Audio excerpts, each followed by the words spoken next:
Good evening. Hello. Your host for this evening was more preoccupied than previous evenings or encounters, as she was giving importance or significance more so to tonight's meeting than she had done for some of the others.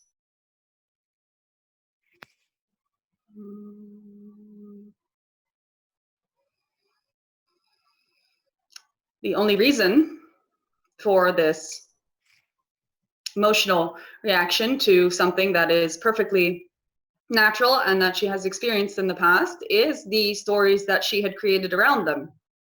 And we choose to use this as an example of how you create stories that then affect your state of being.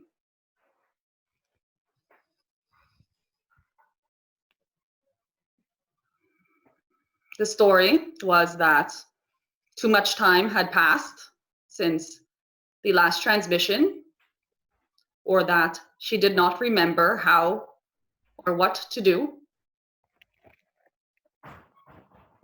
or that tonight's transmission was more public or had the potential of having people she did not know or did not feel close to participating. And of course, none of these are truths.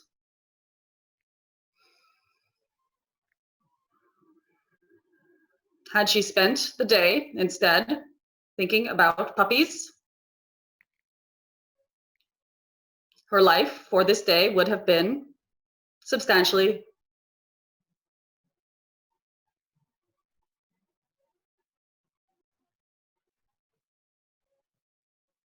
more pleasant.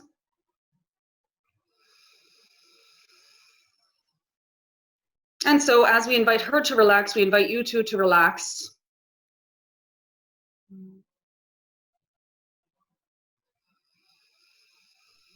And to know that most of what you think and believe yourself to be are stories.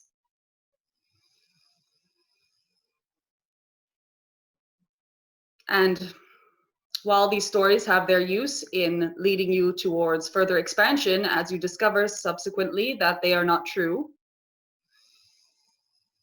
a shortcut would be to simply let them be.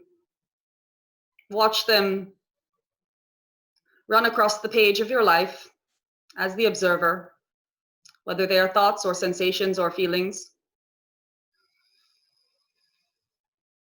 and to enjoy whatever your metaphorical puppy is instead. We are here to answer questions tonight. We are excited to have a variety of new beings, new to us and yet not new to us. We are new to you and yet not new to you. But this possibility of exchange is new to both of us, and we are excited for that. And look forward to shedding the light that you already knew onto anything that you would like to inquire into.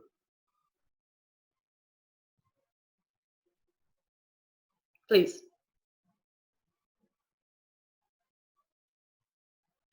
Thank you. Well, I have a question.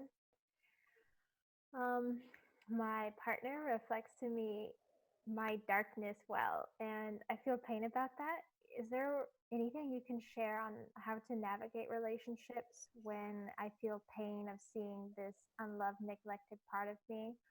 And then I project that back on to the person who is mirroring that to me.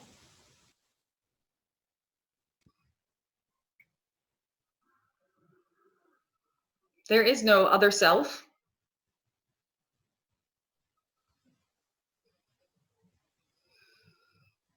Not truly. You talk of a mirror, and yet you are not looking into it as if it were a mirror.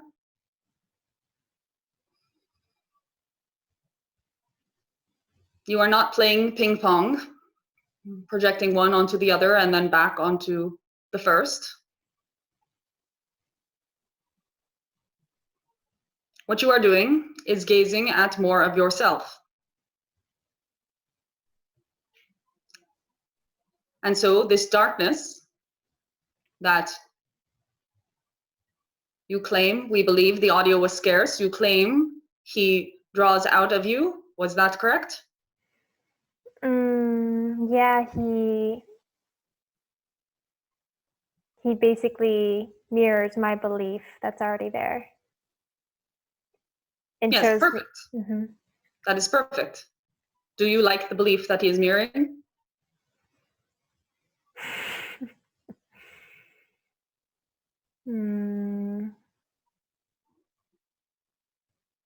Yes, but sometimes it's still painful.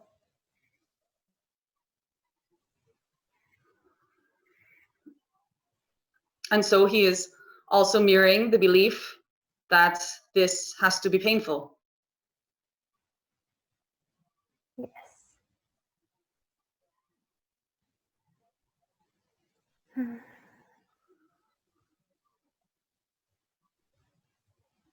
Good point. We tend to, and by we, in this case, we mean all tend to see in the mirror only what one wants to see in the mirror. At times, this can be our faults that we have blown out of proportion. Someone does not like their nose, they will have trouble seeing the beautiful color of their eyes, for they will be focusing on their nose. Likewise, sometimes we look in a mirror and we see only what is convenient to see. Perhaps we do not see an old scar because we are so used to it being there that it becomes invisible to us. And there's nothing we can do about it anyway. And so we leave it out of our field of awareness until someone says, "Oh, how did you get that scar on your forehead?" Then suddenly we are very self-conscious of the scar. We remember that it is there, perhaps how we got it, how painful that was, or how we remember it to be painful. And we do not like that this person has pointed it out to us.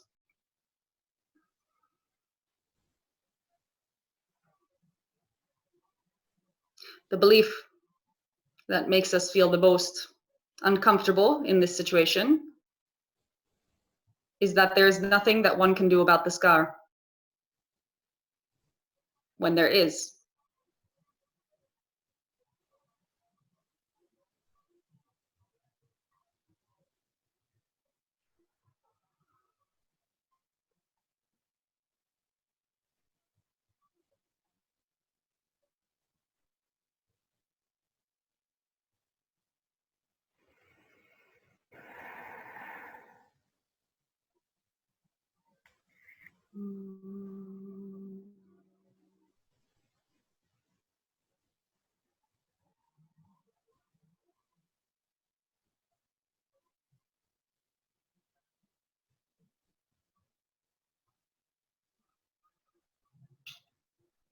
Is there more you'd like to share on that topic?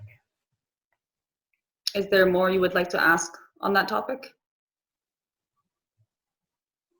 Not at this time. Thank you. Thank you. And I have another question. What would you have to say when one is hunting for their core a negative core belief, but can't seem to transform it? How would you answer that?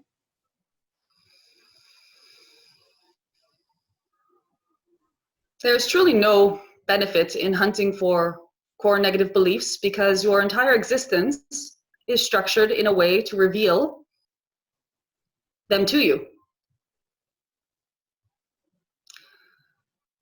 So our suggestion would be to relax and watch as circumstance and situation show you, moment after moment, both what this belief is and how to release it. There is no urgency in this. You have come into incarnation for, in part, this activity.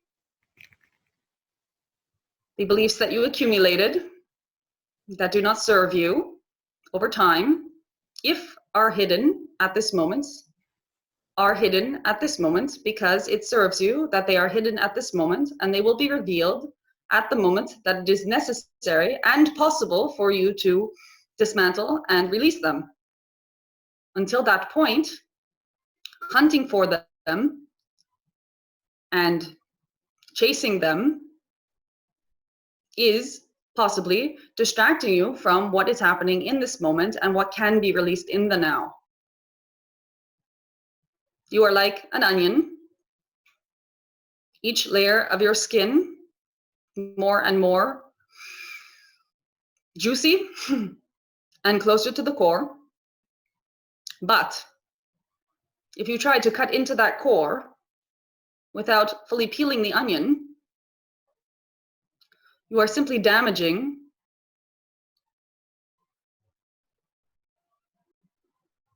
the bulb.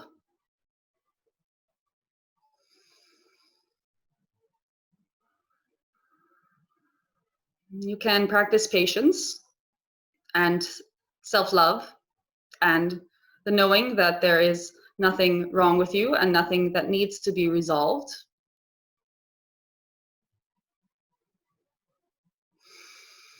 If you are aware of the core belief, as you are hinting towards, or at least partially have an understanding of it, then it is possible you need to, or would benefit from, forgiving yourself for having that belief in the first place.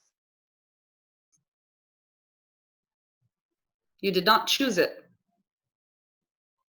And so it is safe to allow it to be there and to allow yourself the grace of knowing that it was not your fault to have adopted it.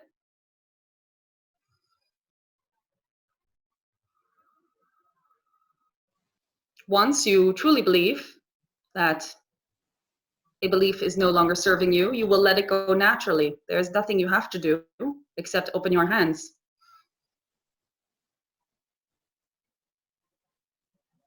If it has not been released yet, no matter how negative it may seem or how it may impact your existence in a way that is not preferred to you, it is still serving in some way.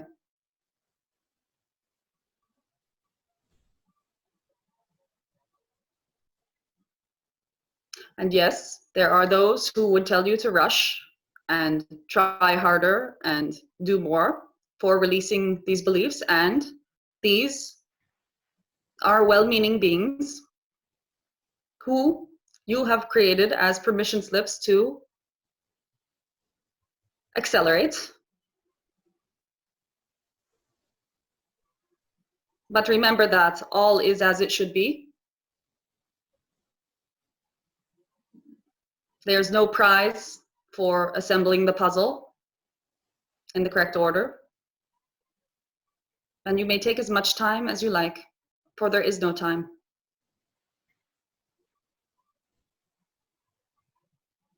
How boring it will be when everything is exactly as you think it should be.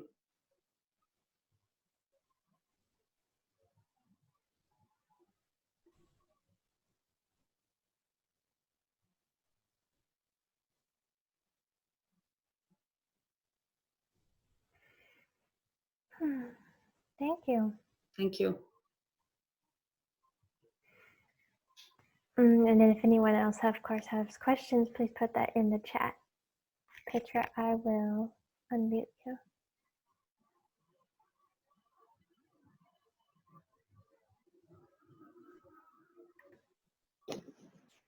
Hello, hello. Can you hear me well? Yes. Okay, great. My question relates to the question that was answered beforehand.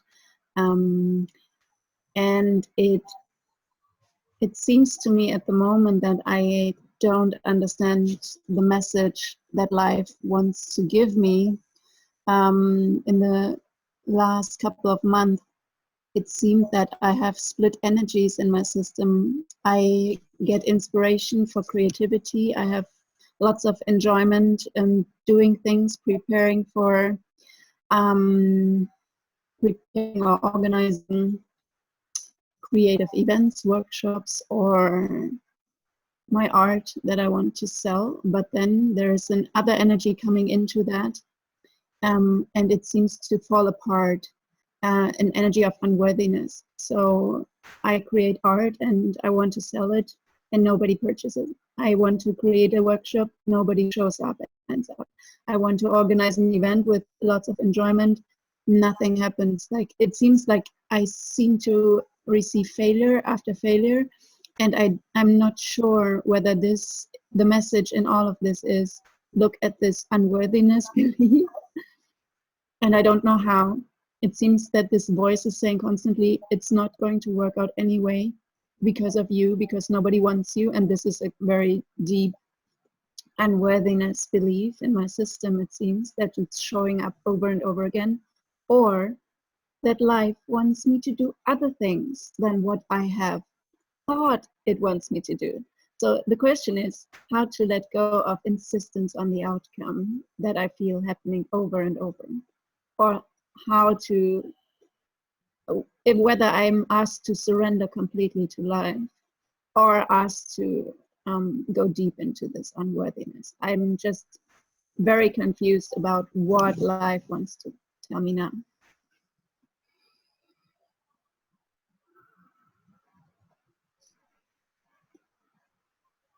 We enjoy this question because within it, you have already done our job and answered it.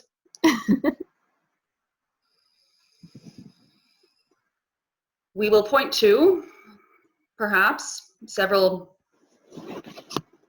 areas where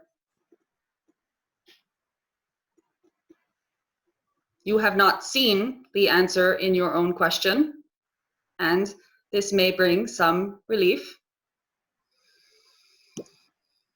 The first was in the first sentence of the question, where you said that you are not understanding life or the message that life is trying to tell you. And we will counter that with our own question of, do you need to understand? My mind wants to understand it desperately because I just don't know how to proceed from now. I don't know what to do. What safety will you have when you finally understand? Oh, I think I will have total relief of knowing a direction.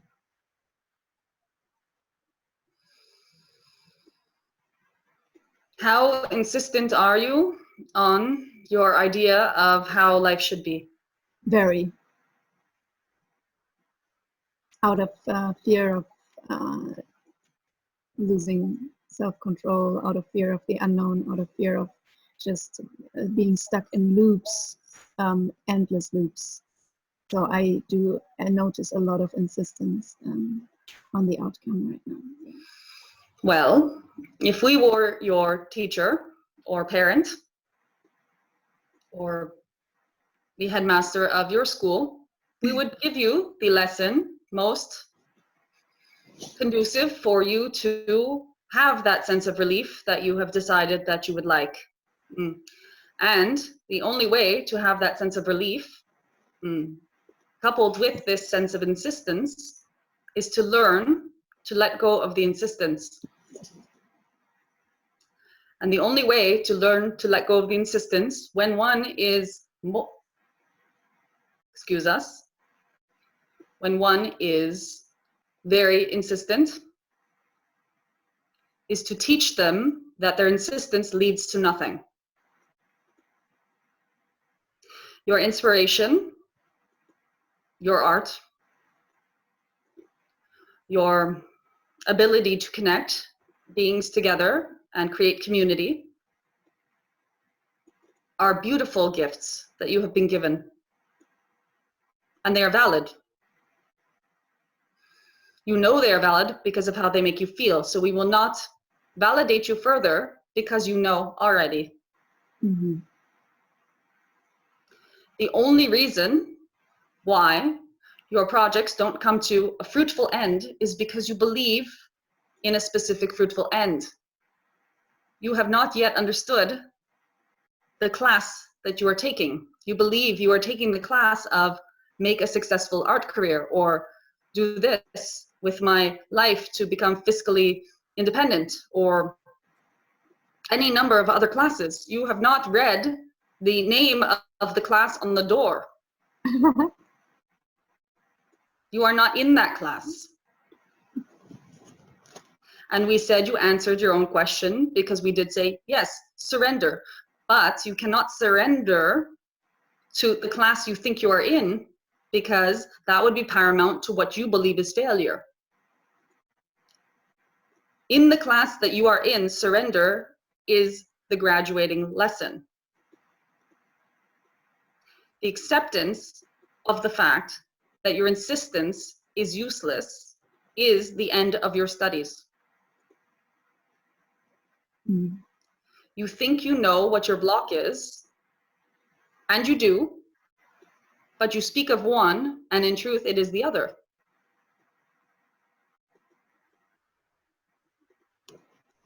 Can you say more on this? Yes, you do not need to try so hard. You don't not need to push so hard, because the pushing and trying is towards what you perceive as your best outcome. Your best outcome in the game that you are currently playing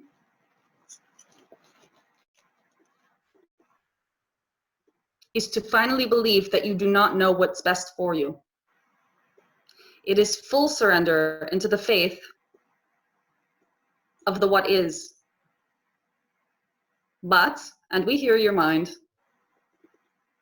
any thoughts, but what if I won't have any money? How do I feed myself? What if I'm not accepted by my peers? All these thoughts that come up when we talk of surrender, total surrender. Yes. You're still in that other game.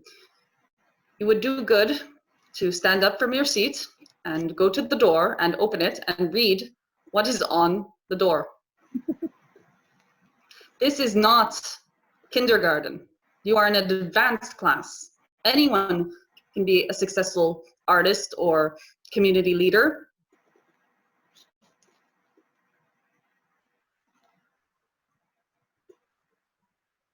You are in the class of one who lets go completely. And yes, it's terrifying for you from your position now, but you will see.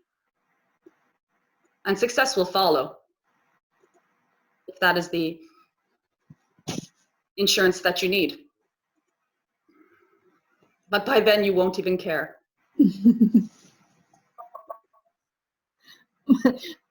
I totally resonate with what you say. My mind just wanted to ask you, did you see that success will follow, or did you just see that in my timeline? I need reassurance. I'm just No, not if you keep asking these questions. Yeah. No success for you, dear. I understand. Yeah, that's terrifying to surrender completely.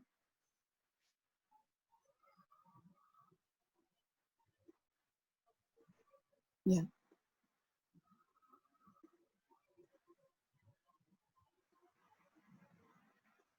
But I feel that this is the only way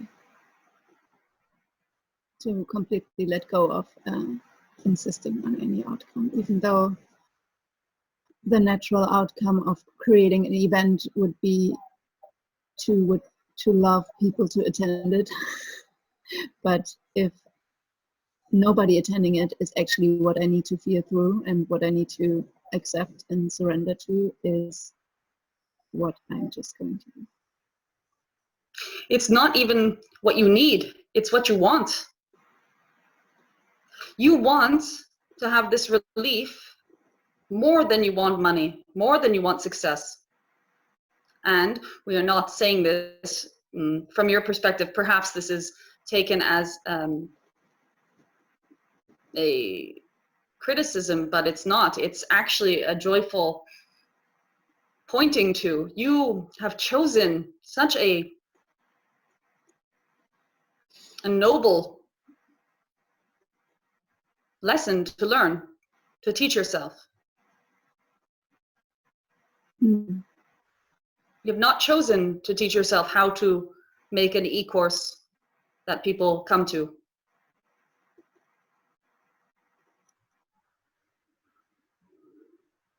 The lesson you are teaching yourself is part of one of the fundamental lessons of unconditional love. Yeah, exactly. Thank you so much. Thank you.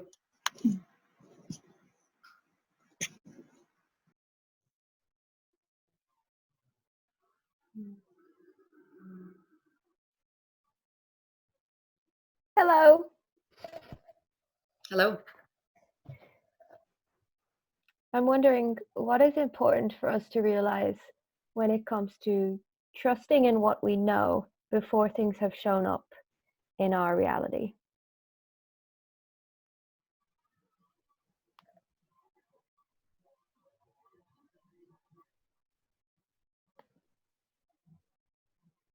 Well, that is all you need to realize. Would you like to expand upon the question?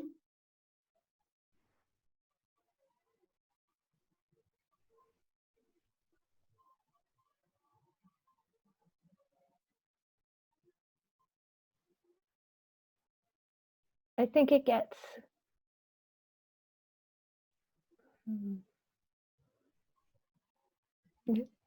If you trust what you know, things will show up in your reality.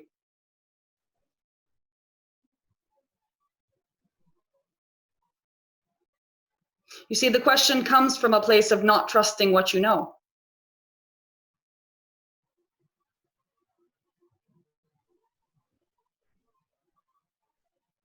so it's when you don't have any questions anymore, you have your answer.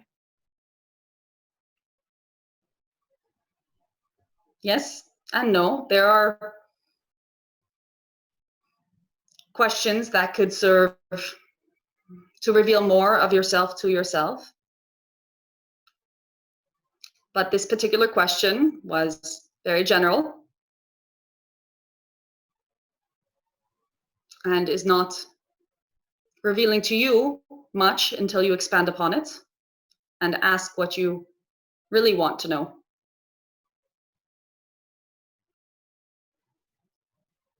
I think I don't know what I really want to know. So that almost feels like the question, how to know what I really need to know.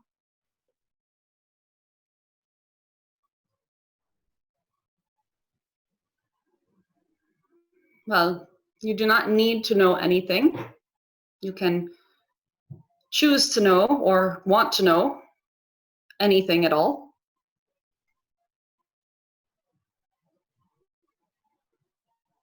Perhaps in this question too lies the answer, in that one word of need. Because when you believe that you need something, it is automatically a conditional tense. I need this, but for what? So, can you feel into the for what of your question? Your question was, what do I need to know? At the end of this question, there may be in your heart a for what. And if you can feel into this and express it, it may help to clarify things for you, because that may give you a clue as to what you want to know.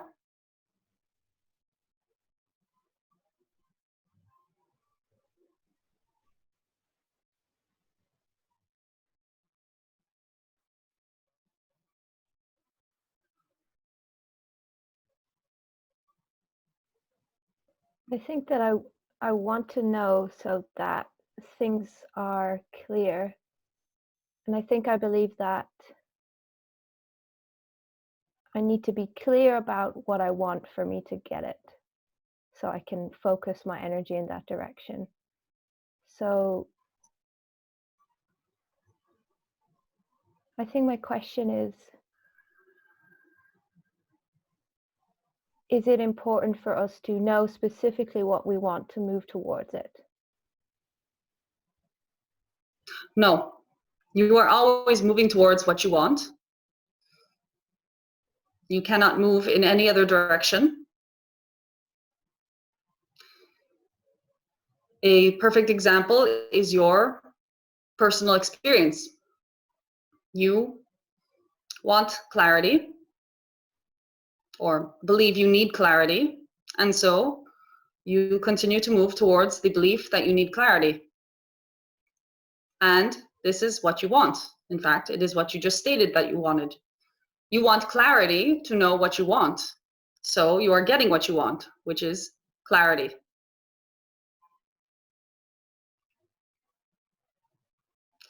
If you take this one step further, you can start to actually feel into what you want. You do not need clarity to know what you want, and you do not need to know what you want to get what you want. It's a bit of a loop.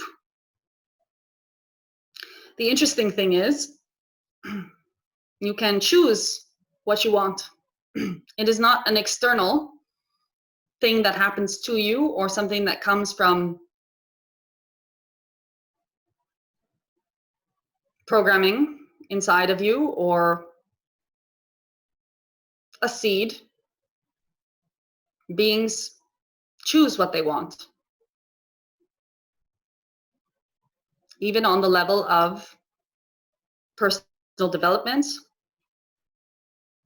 and, of course, life experiences and material goods, anything really. So you do not need clarity. You need to choose. Maybe you could spend time seeing what's out there and actively choosing what looks best to you.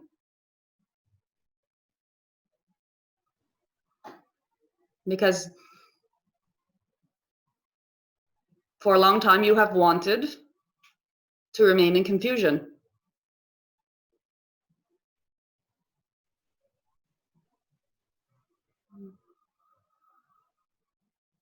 You can have anything, and we won't add the words you want, because we understand that this is a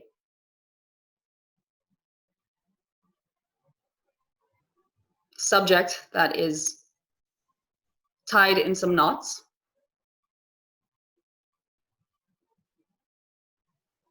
But you can have anything. And if you feel into those words and say them to yourself, you may have a flicker of something, even something banal, that appears.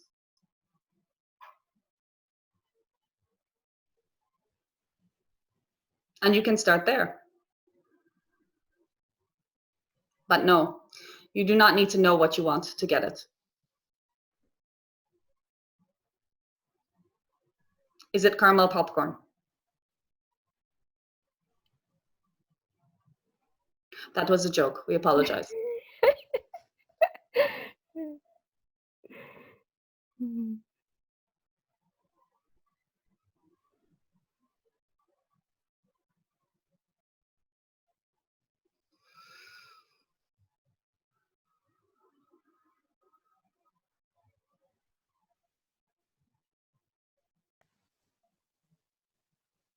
Kelly, did you want to continue any more questioning? I want to ask a question about something that you said. You said on the topic of want, but we won't go there because that's tied in knots. I don't know if you said we won't go there, but what did you mean by the topic of wanting something being tied in knots? Well, as you do not have clarity on that topic of what you want, you have taken the concept of it, what do I want? And instead of being able to answer that question directly, your answer is, I don't know what I want.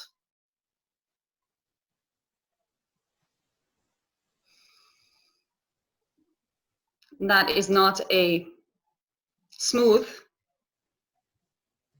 answer to that question because you have allowed it to get tangled. It will untangle as you leave that answer alone.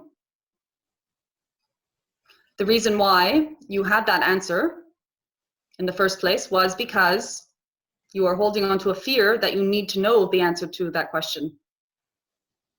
But as we have just stated, you do not need to know. And so to go back to the original question, which was, what do we need to know?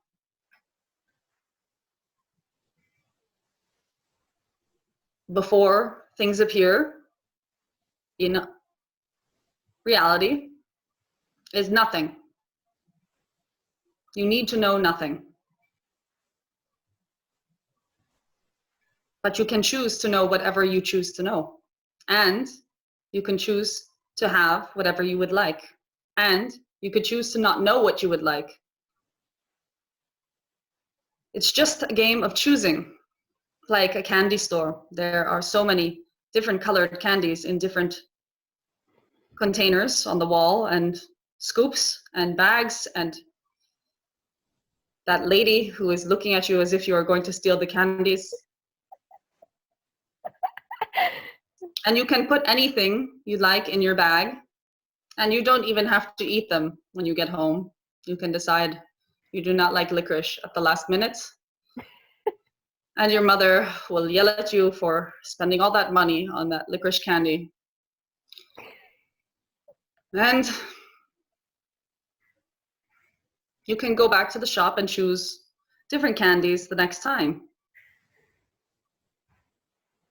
But if you continuously stand in the shop and look at all the jars and say, I don't know what I want, well, of course you are going to get nothing.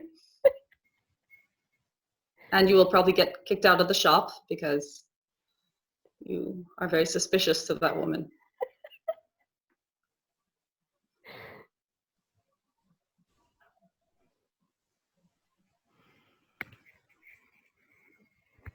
Thank you. Thank you.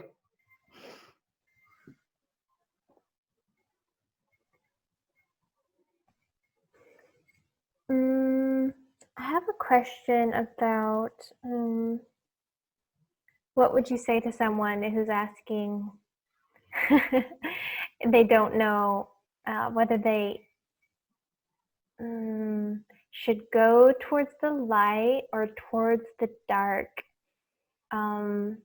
meaning to know themselves more, whether to go towards their fear or towards something that feels better. Could you speak on that?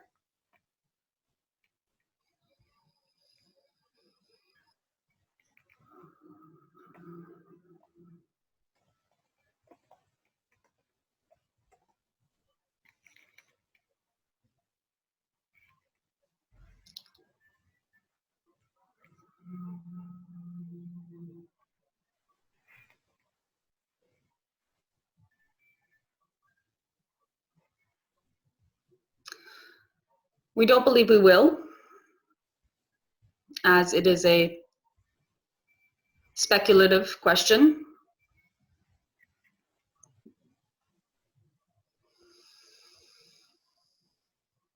And not of a relevant nature to those here, although potentially to one who is not here.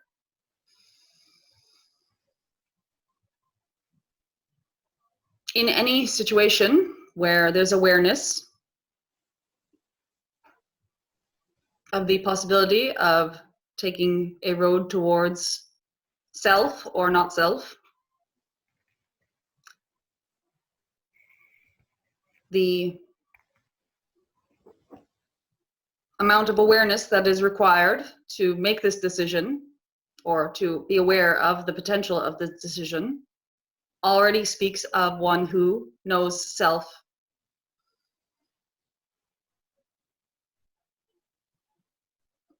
To this we can talk in an abstract way.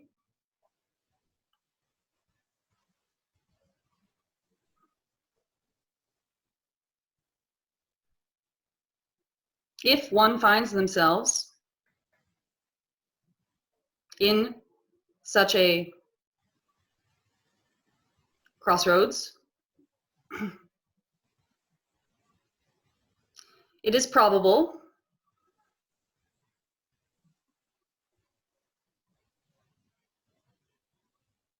that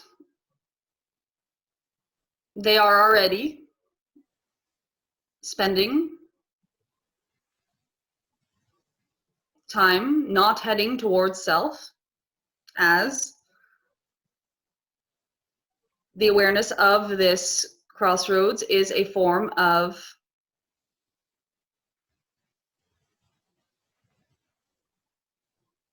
tomfoolery. If you are aware of the potential of going towards the light or going towards darkness, let's say, then you are playing games.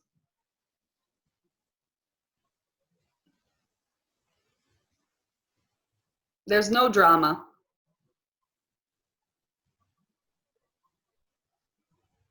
There's no dilemma. At any moment you can choose, and in the moment that you are having this conversation, this form of conversation, one is having this form of conversation, they are choosing simply to have this form of conversation, and they are not actually making a choice towards self or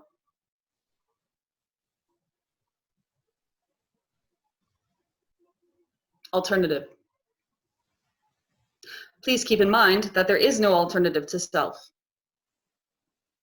Even darkness or pain or shadow, and any focus upon that is more growth and is more of self.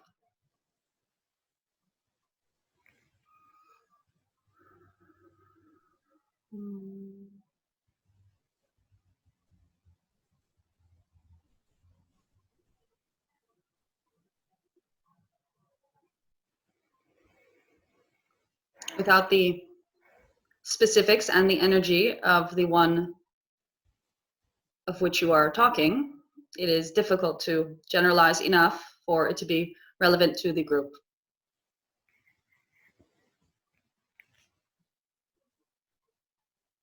Thank you. Thank you.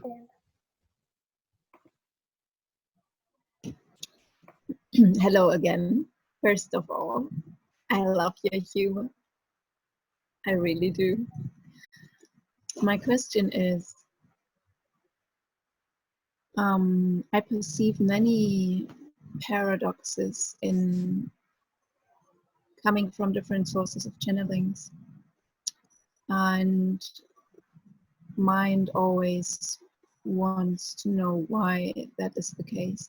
For example, the whole empowerment teachings around creating exactly what you want and being able to manifest what you desire, versus the teachings that say the incarnated self has no idea what the soul blueprint is and cannot know what is relevant for the path. So the higher mind, the higher self, can only navigate it as it perceives the mountain view, so to say. So from the limited perspective of the incarnated self, we cannot know what is good for us. So there is no use in thinking I want to manifest this and that. So this is one question regarding this. As I feel like I have manifested the opposites of what I actually desire, there's the feeling of resistance in me to feel into what I actually want, because I think maybe that's not my soul movement. Maybe that's not what I want. So this goes into the direction of surrender. And then the more general question, how is it that different teachings of channelings say what I perceive as opposites?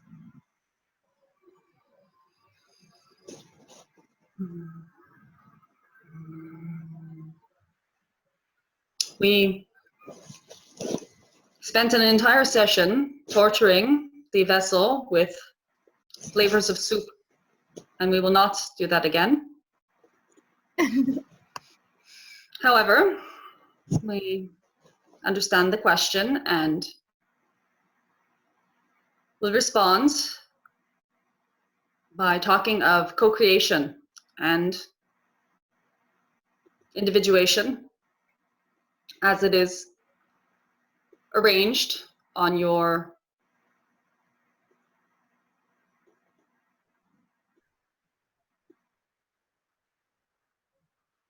planetary matrix.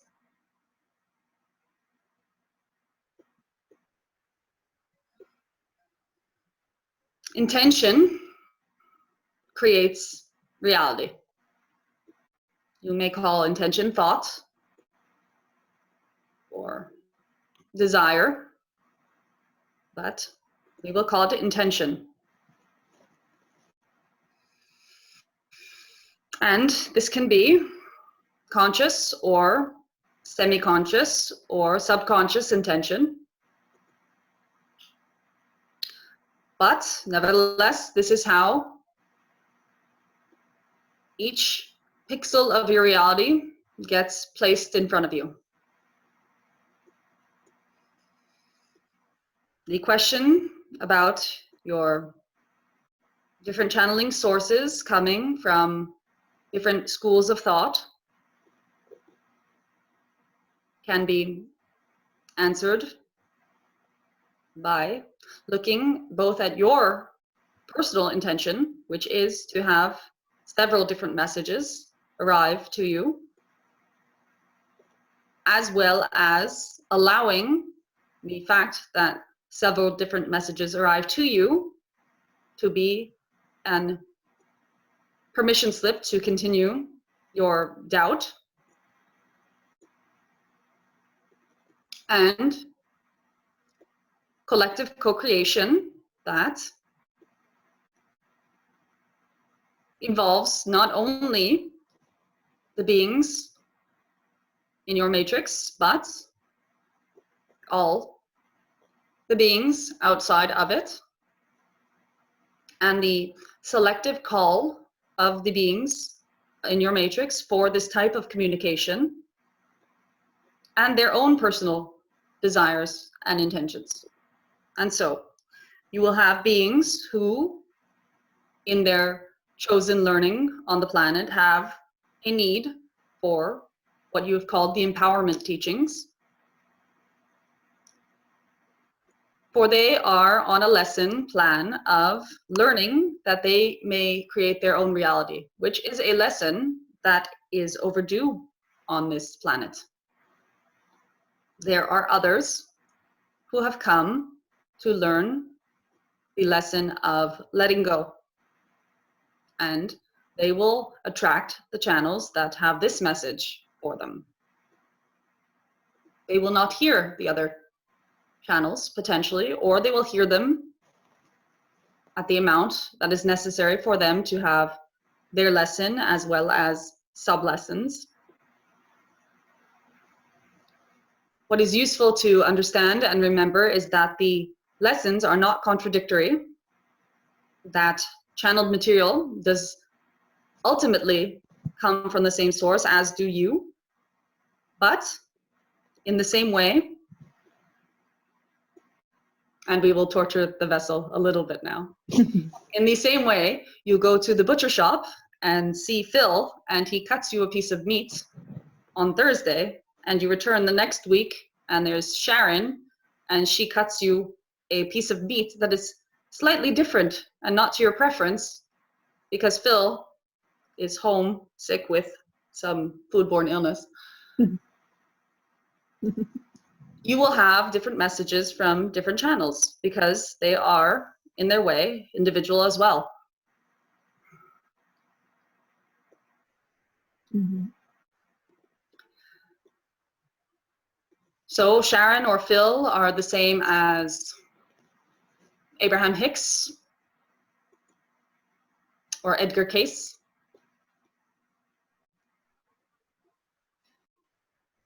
Everyone cuts the meat different.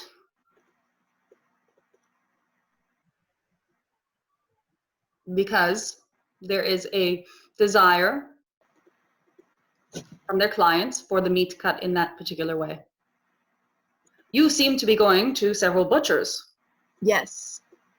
And so yeah, sorry. it's possible that you do not yet have a preference for how your meat is cut. Which is good, because you get to taste many different cuts. And back to the candy store, you do not need to eat the licorice when you get it home.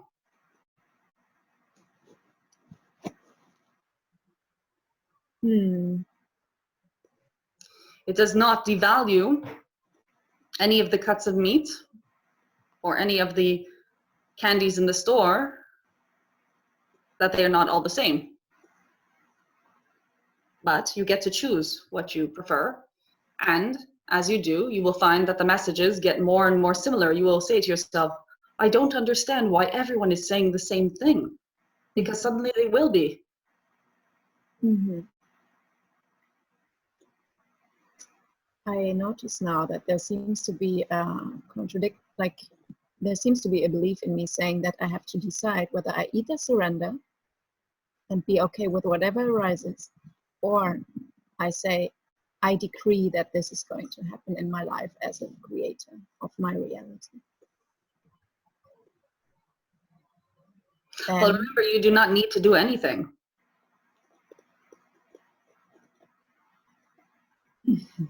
You are choosing in every moment. It is the same as the question of the one choosing between light and dark. They are actually not choosing between light and dark. They are choosing to pretend to be choosing between light and dark.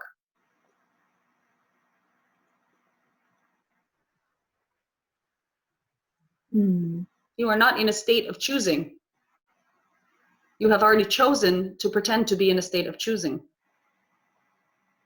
Yes.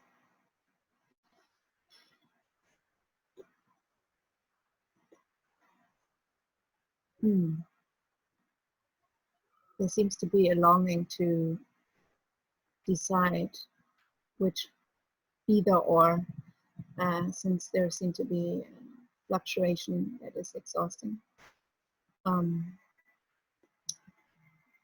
And I seem to get a lot of energy out of empowerment phases, and then I see, okay, I don't manifest what I wanted, and there's a huge disappointment. To avoid the disappointment, then I surrender. You see? Yes, you still have not left the classroom and looked at the door. Yeah, I look at the door again. Thank The you. door said surrender. Okay. Thank you. Thank you.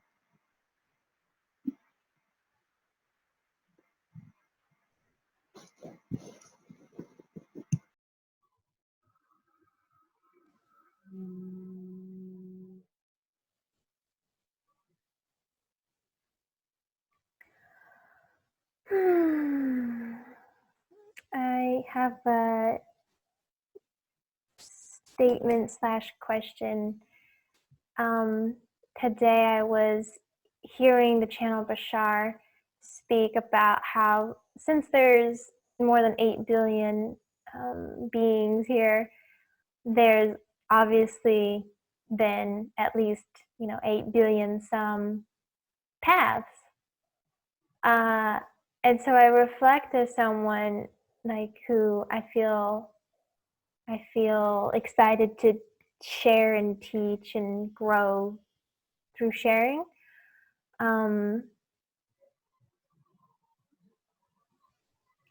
That all I can do is be myself and point others towards being their truest selves. And at times I feel hesitant to even share my own expression. I guess because of a belief that other people aren't sovereign and they will look to me for the answers. So could you speak on being some sort of guide when what I want is for everyone to know they are their own guide, their own guide?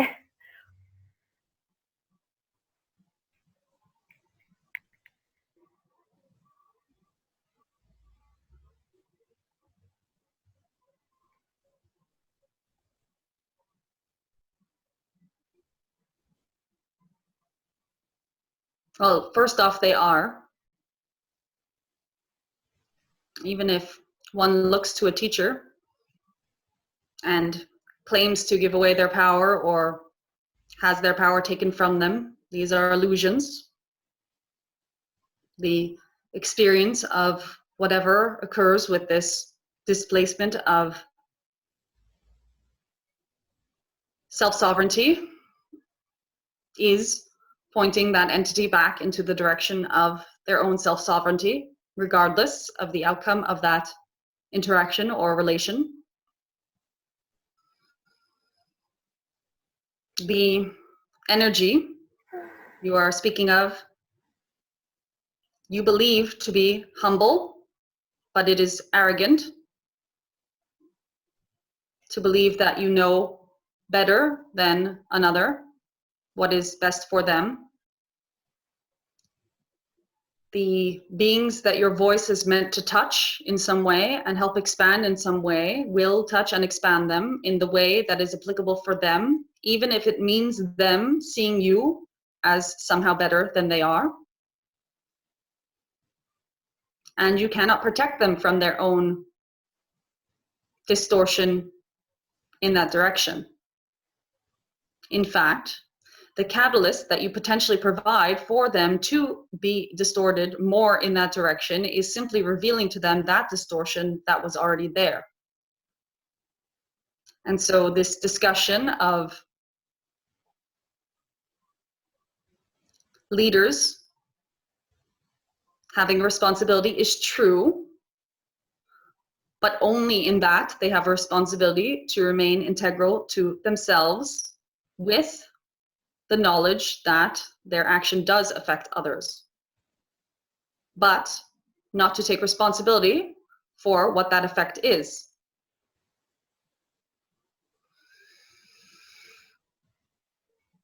The doubt that you have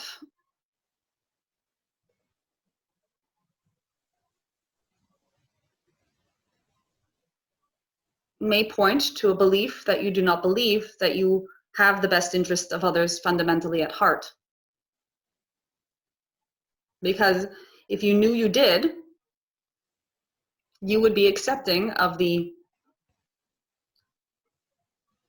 fact that in the 8 billion who understood your message, there may be several who adopted it as dogma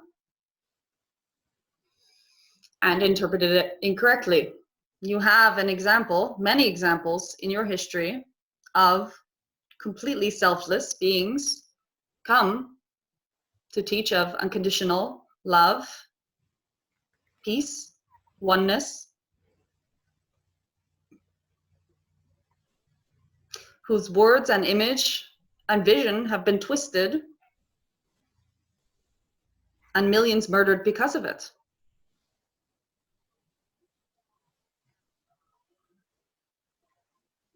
What would have happened had they not taught? We don't know.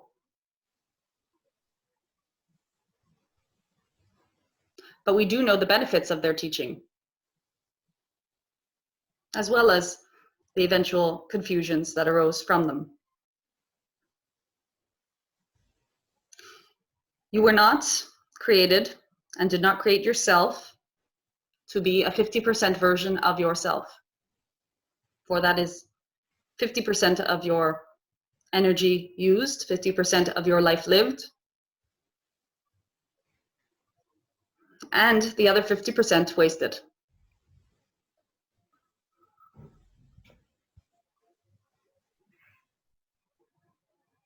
Do not believe that you can control the outcome of others' experiences of you. They are sovereign.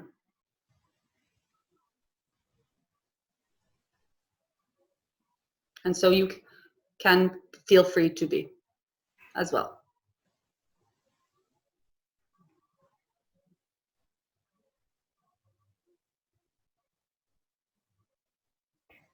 Thank you. Thank you.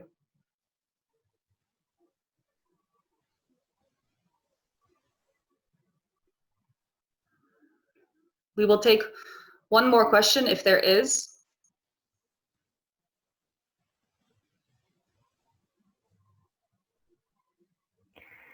I'm curious.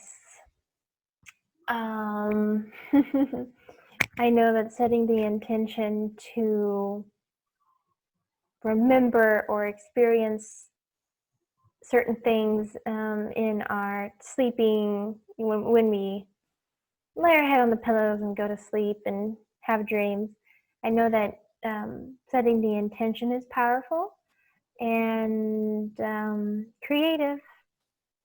And I like the idea of playing with asking questions or setting intention.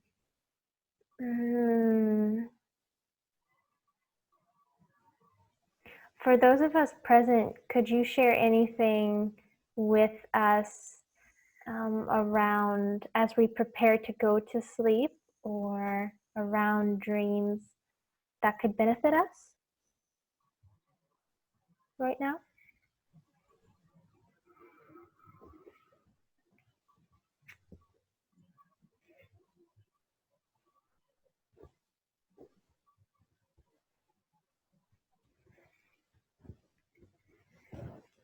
It is interesting to us, your perception of dreams. And there is a huge value in your dream state if you can lock on to an awareness of dreaming during the dream. Lucid dreaming. If this is possible for you, and it is, but if you have had this experience or if you intend for this experience,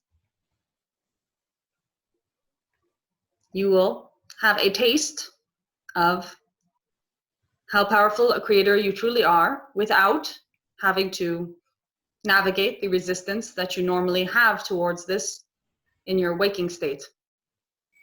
Of course, both are equally malleable.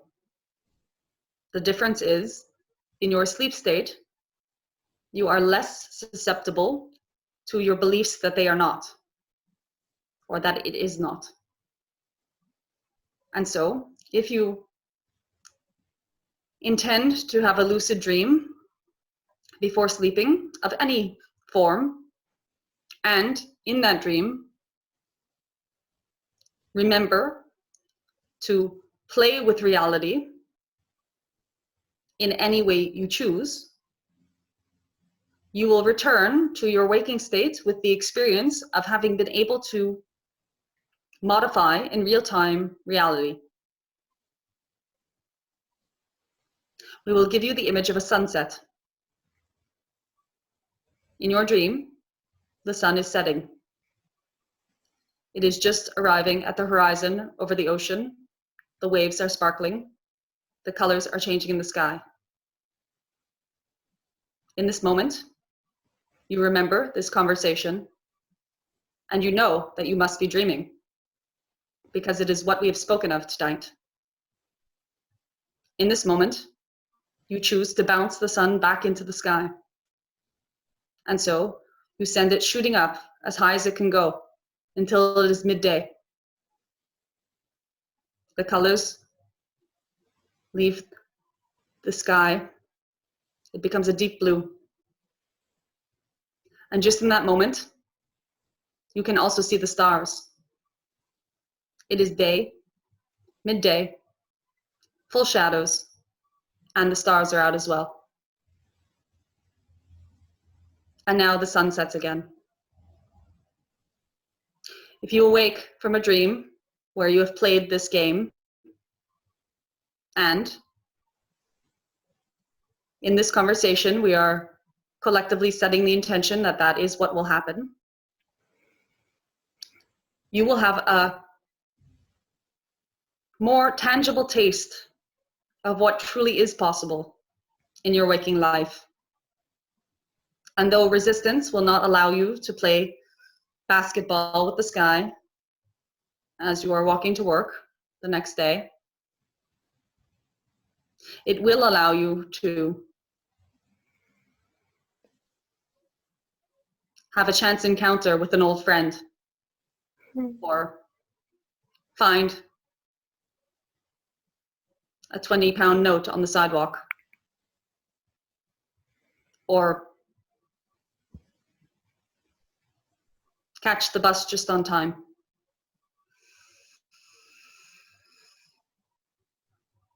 So if we were to say what intention to set before sleeping, we would say the intention to be able to be aware of being in a dream while in the dream, and having free rein to manipulate that dream in whatever way you would choose would be the most beneficial intention to have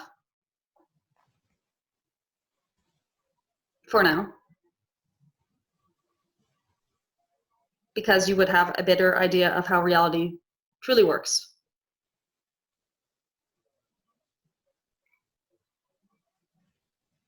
And with that, we say good night. Good night. Thank you.